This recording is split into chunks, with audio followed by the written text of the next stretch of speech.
সবাই কি আমার স্ক্রিন দেখতে পাচ্ছেন এবং শুনতে পাচ্ছেন? তাহলে কাইন্ডলি একটু হ্যান্ড রাইজ করবেন। আচ্ছা, অনেকেই হ্যান্ড রাইজ করছেন।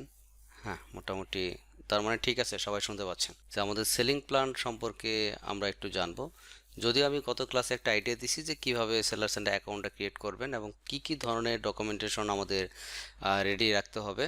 তো যারা আজকে জয়েন করছেন তারা ক্লাসের ভিডিওটা পাবেন, কাইন্ডলি ভিডিওটা দেখলেই বুঝতে পারবেন। বেসিক কিছু আলোচনাই ছিল। তো আজকে মূলত আমরা দেখব যে কোন ধরনের এই সেলিং প্ল্যানে আমাদের অ্যাকাউন্ট করা উচিত।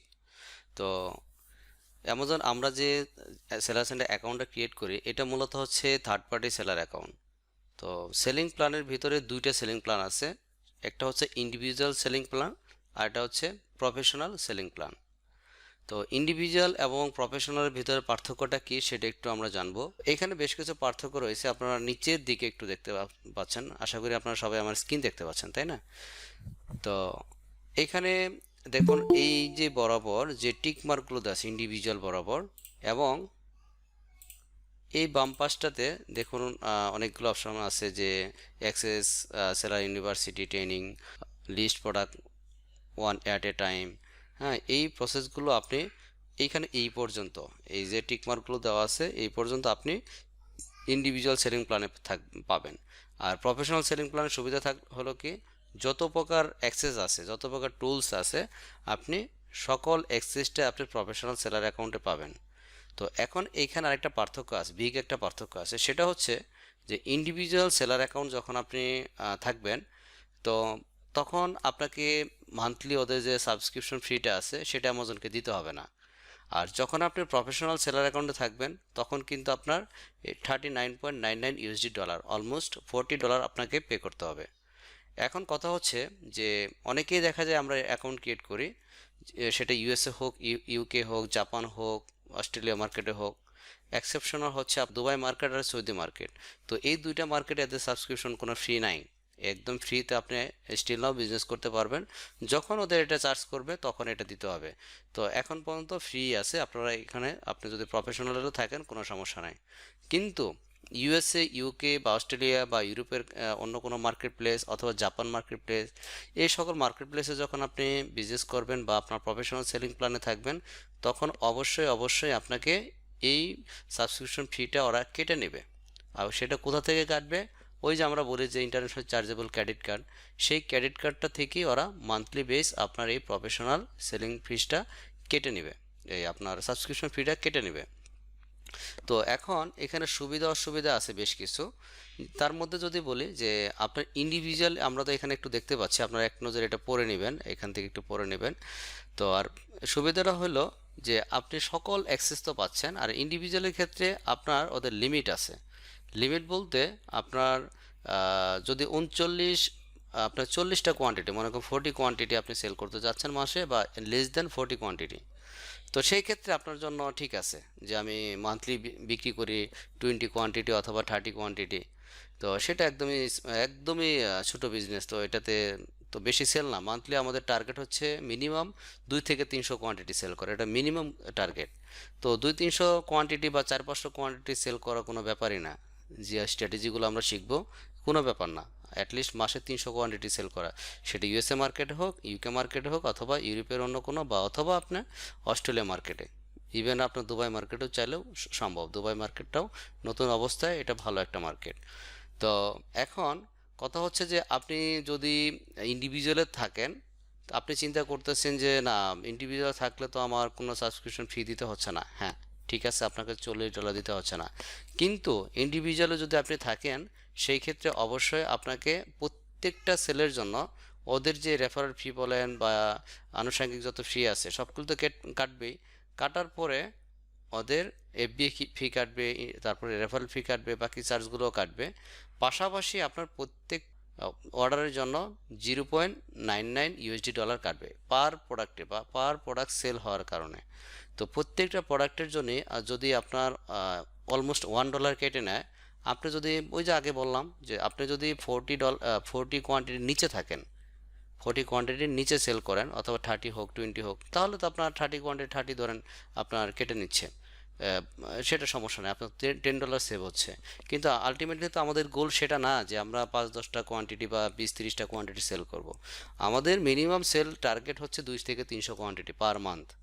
তো এখন দেখেন, আপনি চিন্তা করেন $40 যে এখানে তো আমার বিজনেস করতে হলে $40 দিতে হবে, কিন্তু আপনার এটাকে ভাবা উচিত যে এখন এইখানে যদি আপনি প্রত্যেকটা, কেউ মনে হয় হ্যান্ড রাইজ করছেন, যদি হ্যান্ড রাইজ করে থাকেন কোশ্চেন আমি একটু পরে নেব।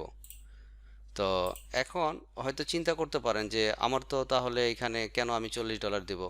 তো এখন আপনি চিন্তা করেন যে মাসে আপনি 200 কোয়ান্টিটি যদি আপনি একটা প্রোডাক্ট সেল করেন, তাহলে আপনার অলমোস্ট $200 কিন্তু আপনার কেটে নেবে ইন্ডিভিজুয়ালের জন্য। এখন এই প্রসেসটাতে যদি আপনি প্রফেশনাল থাকেন, এখানে মোটামুটি আপনার লিমিট নেই, আপনি 5,000 কোয়ান্টিটি বিক্রি করেন আর 10,000 কোয়ান্টিটি বিক্রি করেন পার মান্থ, আপনার এই 39.9 এটা হলো ফিক্সড। তার মানে অবশ্যই আপনি যখন 40 কোয়ান্টিটির উপরে বিক্রি করবেন, তার মানে অবশ্যই আপনাকে প্রফেশনালে আসা ভালো, কারণ না হলে তো আপনার লস। আপনি ইয়েতে থাকবেন, ইন্ডিভিজুয়ালে থাকবেন। আচ্ছা, হ্যান্ড রাইজ করতেছেন একজন, আমি সবাই দেখছি এটা করে। আচ্ছা আমি, হ্যাঁ ভাইয়া, শুরুর দিকে সবাই মোটামুটি ইয়ে করছে, বাট তারপরও মিডটাতে একটু লিঙ্কে মনে হয় একটু সমস্যা। হ্যাঁ প্রবলেম হতে পারে, আমি আবার স্ক্রিনটা শেয়ার করছি। এখন একটু সবাই মেক শিওর করবেন যে এখন প্রপারলি দেখতে পাচ্ছেন কিনা। জি ভাই, এখন দেখা যাচ্ছে। বিশেষ জি করে, ভাই, এখন দেখা যাচ্ছে। জি বিশেষ করে যারা তখন দেখেন নাই। দেখা যাচ্ছে রাইট? জি ভাই, দেখা যাচ্ছে। ওকে, কাইন্ডলি সবাই একটু মিউট করে দেন। আর যেটা বলতেছিলাম যে আমাদের আলটিমেটলি প্ল্যান হচ্ছে কি, আলটিমেটলি যেহেতু আমাদের বেশি কোয়ান্টিটি সেল করা, অবশ্যই আমরা প্রফেশনাল প্ল্যানে থাকব। তো অনেকের একটা ভুল ধারণা যে ভাই আমরা বিজনেস করলে এটা মাসে কি $40 দিতেই হবে, কেন দিতে হবে, বা আমি তো ইয়ে থাকতে পারি, ইন্ডিভিজুয়াল থাকতে পারি। কিন্তু দেখেন, কনসেপ্টটা তো বুঝতে পারছেন যে কেন আপনি ইন্ডিভিজুয়াল থাকবেন, কেন প্রফেশনাল থাকবেন। ইন্ডিভিজুয়াল যদি আপনি যদি 100 কোয়ান্টিটি সেল করেন বা 200 কোয়ান্টিটি সেল করেন, তাহলে তো আপনার লস, কারণ হচ্ছে আপনাকে এখানে দিতে হবে $100 অথবা $200, যে কোয়ান্টিটি সেল করবেন। 40-এর উপর তো যত সেল করবেন সব তো আপনার ধরেন প্রত্যেকটা কোয়ান্টিটির জন্য প্রায় অলমোস্ট $1 করে দিতে হচ্ছে। তো প্রফেশনাল হচ্ছে ফিক্সড মাত্র $40। তো আপনাকে তো এখানেই সেভ হবে।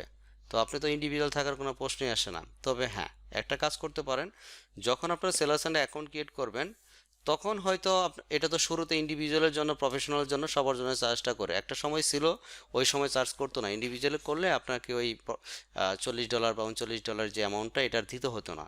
কিন্তু এখন ইন্ডিভিজুয়ালি অ্যাকাউন্ট করেন অথবা প্রফেশনাল সেলার অ্যাকাউন্ট করেন, তার বাই ডিফল্ট এটাকে কেটে নেয় প্রথম মাসের জন্য, অনলি ফর ফার্স্ট মান্থ। তো এটা শুরুতেই কেটে নেবে, সেটা আপনার অ্যাকাউন্ট ক্রিয়েশন হওয়ার 1 থেকে 5 দিন 7 দিনের মধ্যে যে কোনো সময় ওরা এটা চার্জ করতে পারে। তো এটা হওয়ার পরে আপনি চাইলে ইয়েতে আসতে পারেন, ইন্ডিভিজুয়াল আবার ডাউনগ্রেড করে রাখতে পারেন। কিন্তু আমার মনে হয় না লাগবে, কারণ হচ্ছে এই কারণে লাগবে না, এটা আমার দেখা মতে বা আমাদের প্রিভিয়াস স্টুডেন্ট যারা কাজ করতেছেন তাদের এইখানে ওদের সিস্টেমটা হলো এরকম, আপনি প্রথম যে চার্জগুলো যতক্ষণ না পর্যন্ত আপনার লিস্টিংয়ে প্রোডাক্ট অ্যাভেলেবেল না হয়, মানে আপনার অ্যাক্টিভিটি না থাকে, ততক্ষণ না পর্যন্ত ওরা আবার চার্জ করে না। এটা আমি বেশ কিছু অ্যাকাউন্ট দেখা বা আমার পার্সোনাল এক্সপিরিয়েন্স থেকে এটা আমি শেয়ার করতেছি। তো আপনাদের যদি সন্দেহ থাকে সেই ক্ষেত্রে প্রফেশনাল থেকে ইন্ডিভিজুয়ালি আবার অ্যাকাউন্টটা করে রাখতে পারেন। যখন আপনি বিজনেসটা স্টার্ট করছেন বা আপনার প্রসেসটা কমপ্লিট করতে 1-2 মাস সময় লেগে যাচ্ছে, তখন আপনি প্রোডাক্ট অ্যাভেলেবেল হওয়ার পরে আপনি আবার প্রফেশনালে আসতে পারেন। আহ, তো প্রফেশনাল আসার আর বেশ কিছু রিজন আছে। আপনি চাইলে দেখা পিপিসির ক্ষেত্রে আপনি পিপিসি ক্যাম্পেইন করতে পারবেন না ইন্ডিভিজুয়ালি, কিন্তু আলটিমেটলি তো আমাদের পিপিসি করতে হবে। আমরা যেহেতু প্রাইভেট লেভেল বিজনেস করব বা প্রাইভেট লেভেল বিজনেস মডেলে কাজ করব, তো অবশ্যই আমাদের পিপিসি করতে হবে। এবং কি অ্যাডভান্স যে মার্কেটিংগুলো আছে, সেই অ্যাডভান্স মার্কেটিং ফিচারগুলো আমরা এই প্রফেশনাল প্ল্যানে পাবো, যা ইন্ডিভিজুয়াল প্ল্যান পাবো না। আপনি কুপন বলেন, ভাউচার বলেন, প্রমোশন বলেন, আর বিভিন্ন কিছু অপশন আছে, তো এইগুলো কিন্তু আমরা ইন্ডিভিজুয়াল প্ল্যানে পাবো না। তার মানে সর্বশেষ যেটা আমি বোঝাতে চাচ্ছি আপনাদের, আলটিমেটলি আমাদের প্রফেশনাল অ্যাকাউন্টটা করাটাই বেস্ট আমার মতে, এমনকি প্রফেশনাল সেলারে থাকাই উচিত প্রত্যেকটা সেলার। এবং কি আমাদের যেহেতু এখানে গোল হচ্ছে মিনিমাম একটা প্রোডাক্ট যদি লঞ্চ করে 200 থেকে 300 কোয়ান্টিটি সেল করা প্রতি মাসে, পার মান্থ 200 to 300। আর যদি আপনার আরও বাজেট ভালো থাকে, প্রোডাক্ট ভালো থাকে, এবং কি পিপিসি ভালোভাবে বাজেট নিয়ে করতে পারেন, সেই ক্ষেত্রে 400-500 কোয়ান্টিটি সেল করা কোনো ব্যাপার না, একটা সিঙ্গেল প্রোডাক্ট 1 মাসে। কথা বলতেছি কিন্তু আমি, বিশেষ করে সেটা যদি হয় ইউএসএ মার্কেট বা ইউকে মার্কেট। আর অস্ট্রেলিয়া মার্কেট, দুবাই মার্কেট, এগুলো একটু তুলনামূলকভাবে কম সেল হবে, আপনার দেখা যায় যে 100-200 সেল পর্যন্ত করতে পারবেন পার মান্থ, এটা নিয়ে সমস্যা হয় না। তো আর ইউএসএ ইউকের কথা যদি বলি, এখানে আপনি মোটামুটি ভালো একটা সেল জেনারেট করতে পারবেন। এই হচ্ছে প্রফেশনাল প্ল্যান এবং ইন্ডিভিজুয়াল প্ল্যান। তো এখন যদি এইখানে আরেকটা আমি অ্যাড করি, যে আবার বলা হয় যে অনেকেই জানে যে ভাই বিজনেস অ্যাকাউন্ট কোনটা। এটা অনেক কোশ্চেন, আমার প্রিভিয়াস বেসের স্টুডেন্টদের কোশ্চেন, এবং কি অনেক সময় আমরা ইউটিউবে যেহেতু ভিডিওগুলো দিই তাদেরও একই কোশ্চেন, যে ভাই বিজনেস অ্যাকাউন্ট কোনটা। দেখেন, এই যে প্রফেশনাল যে অ্যাকাউন্টটা সেটা কিন্তু আবার বিজনেস অ্যাকাউন্ট। এই বিজনেস অ্যাকাউন্ট কীভাবে হলো? বিজনেস অ্যাকাউন্টটা এইভাবে হলো যে আপনি যখন ইউএসএ অথবা ইউকে বা অন্য কোনো কান্ট্রিতে আপনার কোম্পানি ক্রিয়েশন, দ্যাট মিনস আমরা যেটাকে চিনি এলএলসি অথবা এলটিডি বলে জানি, তো সেই এলএলসি এবং এলটিডির মাধ্যমে যে বিজনেস ইনফরমেশন দিয়ে যখন অ্যাকাউন্টটা ক্রিয়েট করা হয়, তখনই সেটা হচ্ছে বিজনেস অ্যাকাউন্ট। আর বিজনেস অ্যাকাউন্ট সবসময় প্রফেশনাল প্ল্যানেই হয়। বিজনেস অ্যাকাউন্ট সবসময় প্রফেশনাল প্ল্যানেই হয়ে থাকে। তো তার মানে বিজনেস অ্যাকাউন্ট কোনটাকে বলা হচ্ছে? আপনার বিজনেস ইনফরমেশন দিয়ে যখন আপনি অ্যাকাউন্ট ক্রিয়েট করবেন, সেটা হচ্ছে অ্যামাজন এই সেলার সেন্টারের বিজনেস অ্যাকাউন্ট। আমি কি বুঝাইতে পারছি? যদি কারো কোনো কোশ্চেন থাকে হ্যান্ড রাইজ করতে পারেন। সেলিং প্ল্যান নিয়ে যদি কারো কোনো সন্দেহ থাকে এখনও, বা বুঝতে অসুবিধা হয়ে থাকে, হ্যান্ড রাইজ করতে পারেন। হ্যাঁ, যার যার কোশ্চেন আছে হ্যান্ড রাইজ করেন, অ্যান্সারগুলো আমি দিয়ে দিচ্ছি।